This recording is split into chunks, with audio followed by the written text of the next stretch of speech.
ကျွန်တော်ကဒီနေ့မှာတော့ရဲကိုကိုဝဲလို့စတင်မွေးဖွားပေးနိုင်ခဲ့တဲ့ဇာတ်ကားလေးကိုဒီနေ့တင်ဆက်ပေးသွားပါမယ်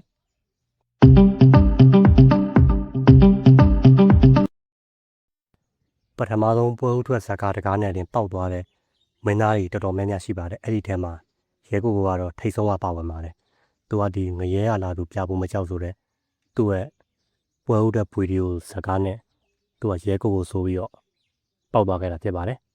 ဒီကားမှာတော့ဒါမင်းသမီးတင်းနေထုံးနဲ့ပါဝင်တည်ဆောင်ထားပါတယ်ဒီဇာတ်ကားကိုတော့အရင်တော့ကြည့်ခဲ့ဖို့တဲ့သူတွေတော်တော်များများလဲကြည့်ရင်တော့ပြန်ချကြတဲ့သူတွေလည်းပဲ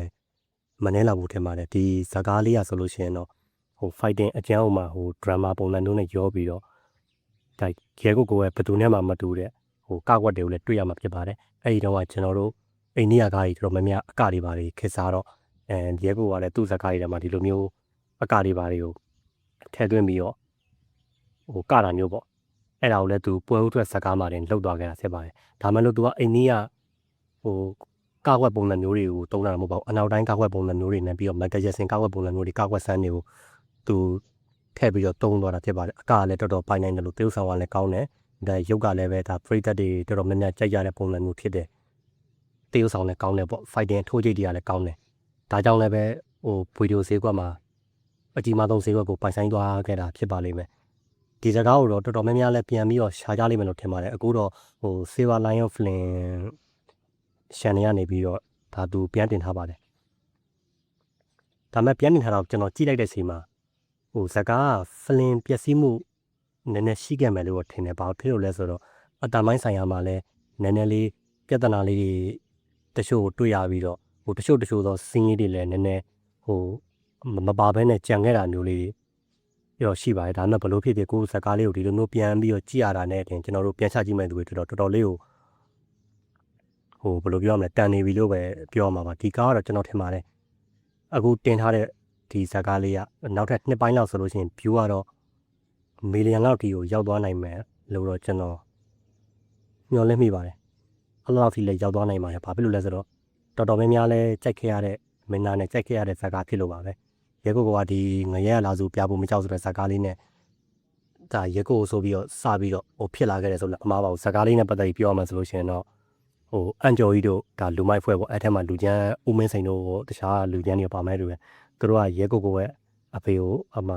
တတ်သွားခဲ့တယ်ရဲကိုကအဲ့ဒီဟာကိုဒီအဖွဲကို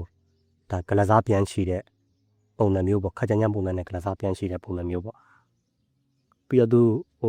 ဂီတာတီးတဲ့အခန်းလေးတွေပြီးတော့